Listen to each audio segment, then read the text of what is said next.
ഇന്ന് നിങ്ങൾ നോക്കിയ ഇൻസ്റ്റഗ്രാം ലോകത്തിലെ ഏറ്റവും കൂടുതൽ ആകർഷിക്കപ്പെടുന്ന വ്യക്തിത്വങ്ങളിൽ ഒന്ന് അത് റൊണാൾഡോ എന്ന് പറയുന്ന കഥാപാത്രമാണ്.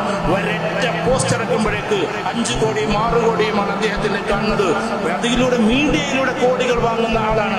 പക്ഷേ അദ്ദേഹത്തോട് ചോദിച്ചു, ലോകകപ്പിൽ കപ്പെടുക്കലാണോ അതോ അമ്മയുടെ കൂടെ ജീവിക്കലാണോ ഒന്നാം സ്ഥാനം എന്ന് ചോദിക്കുമ്പോ വിത്ത് മൈ മദർ എന്ന് മറുപടി പറഞ്ഞ മഹാകളിക്കാരന്റെ പേരാണ് ഗ്രേറ്റ് റൊണാൾഡോ എന്ന് നമ്മൾ പറയണം. അദ്ദേഹം കളിക്കുന്നതിന് ഫുട്ബോളിന് അതിനുവേണ്ടി എല്ലാണെങ്കിലും ഏത് ലോകകപ്പാണെങ്കിലും അമ്മ വിളിച്ചാൽ ഉടനെ ഓടിയെത്തും, എവിടുന്നാണെങ്കിലും ഓടിയെത്തും.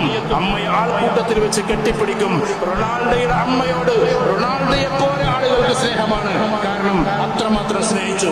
സമയം അർദ്ധരാത്രിയോടടുക്കുന്നു. പതിവ് പോലെ ഇന്നും അത്തായത്തിന്റെ വീട്ടിൽ ഒന്നുമില്ല എന്ന് മനസ്സിലാക്കിയ ഒരു 11 വയസ്സുകാരൻ പയ്യൻ ഒട്ടിയ വയറുമായി തന്റെ സഹോദരങ്ങൾക്കൊപ്പം തെരുവ് ലക്ഷ്യമാക്കി നടന്നു നീങ്ങുകയാണ്. കഠിനമായ വിശപ്പ് ഒരു യാചകരെ പോലെ അവരെ പല കടകളിലും കയറി ഇറക്കുന്നുണ്ട്. പലരും തങ്ങളെ അവഗണിക്കുന്നു, പഴി പറയുന്നു. എന്നാലും അമിതമായ വിശപ്പ് അവരെ മുന്നോട്ടേക്ക് തന്നെ നയിച്ചു. അവസാനം അവർ ചെന്നെത്തിയത് മക്ഡൊണാൾഡ്സ് എന്ന് പറയുന്ന വമ്പൻ ബർഗർ കമ്പനിക്ക് മുമ്പിലേക്കായിരുന്നു. മെല്ലെ പുറകിലേക്ക് ചെന്ന് പിൻവാതിൽ മുട്ടി വല്ല ബർഗറും ബാക്കിയുണ്ടോ എന്ന് തിരക്കുന്നു. അന്ന് വിശന്നവശനായ കുട്ടിയുടെ മുഖത്തെ വിശപ്പിന്റെ തീക്ഷ്ണത കണ്ടിട്ടാവണം എഡ്ന എന്ന് പറയുന്ന സ്ത്രീ ബാക്കിയുണ്ടായിരുന്ന ബർഗറിൽ ഏതാനും അവന് നൽകിയത്. വർഷങ്ങൾ ഒരുപാട് പിന്നിടുന്നു. കാലം അതിന്റെ കുത്തൊഴുക്കിൽ സഞ്ചരിച്ചു കൊണ്ടേയിരുന്നു. അന്ന് വിശപ്പകറ്റാൻ ഒരു ബർഗർ യാചിച്ചു വന്ന കുട്ടി ഇന്ന് ആ രാജ്യം കണ്ടതിൽ തന്നെ വെച്ച് ഏറ്റവും വലിയ സമ്പന്നരിൽ ഒരാളായി മാറിക്കഴിഞ്ഞു. എന്നാൽ താൻ വന്ന വഴി ഒരിക്കലും മറക്കാൻ അദ്ദേഹം തയ്യാറുമായിരുന്നില്ല. അന്ന് തങ്ങളുടെ വിശപ്പകറ്റാൻ ഭക്ഷണം വെച്ച് നീട്ടിയ സ്ത്രീയെ അദ്ദേഹം പിന്നീട് കണ്ടുപിടിക്കുകയും ആ രാജ്യത്തെ ഏറ്റവും വലിയ റെസ്റ്റോറന്റുകളിൽ ഒന്ന് അവർക്ക് സമ്മാനമായി നൽകുകയും ചെയ്യുന്നു. ഞാൻ പറഞ്ഞു വരുന്നത് മറ്റാരെ കുറിച്ചുമല്ല, കഠിന പരിശ്രമങ്ങൾ കൊണ്ട് ലോക ഫുട്ബോളിലെ ഏറ്റവും മികച്ച കളിക്കാരിൽ ഒരാളായ ക്രിസ്ത്യാനോ റൊണാൾഡോ എന്ന ഇതിഹാസത്തെ കുറിച്ച് തന്നെയാണ്.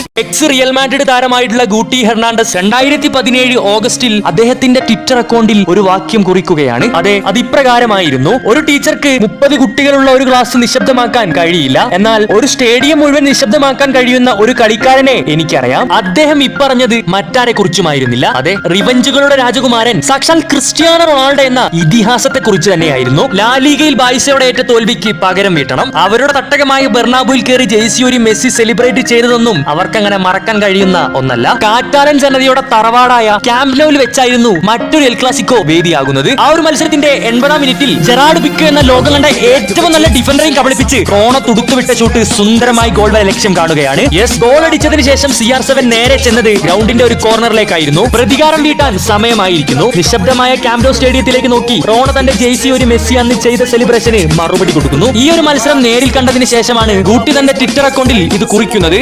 ഒരു ഇൻ്റർവ്യൂവിൽ ഒരു ജേർണലിസ്റ്റ് ക്രിസ്ത്യാനോ റൊണാൾഡോയോട് ചോദിക്കുന്നുണ്ട്, റൊണാൾഡോ, നിങ്ങളുടെ ചെറുപ്പത്തിൽ എത്ര കാറുകളായിരുന്നു നിങ്ങളുടെ വീട്ടിലുണ്ടായിരുന്നതെന്ന്. അപ്പോൾ റൊണാൾഡോ ജസ്റ്റ് ഒരു പുച്ഛഭാവത്തോടു കൂടി, ഒന്നും തന്നെ ഇല്ലായിരുന്നു, എൻ്റെ വീട്ടിലുണ്ടായിരുന്നത് വെറും ടോയ്സ് ആയിട്ടുള്ള കാറുകളായിരുന്നു എന്നാണ്. തൊട്ടടുത്ത നിമിഷം തന്നെ ആ ജേർണലിസ്റ്റ് ചോദിച്ചു, റൊണാൾഡോ, ഇപ്പോൾ എത്ര കാറുകളാണ് നിങ്ങളുടെ വീട്ടിലുള്ളതെന്ന്. അപ്പോൾ റൊണാൾഡോയുടെ മറുപടി ഇതായിരുന്നു.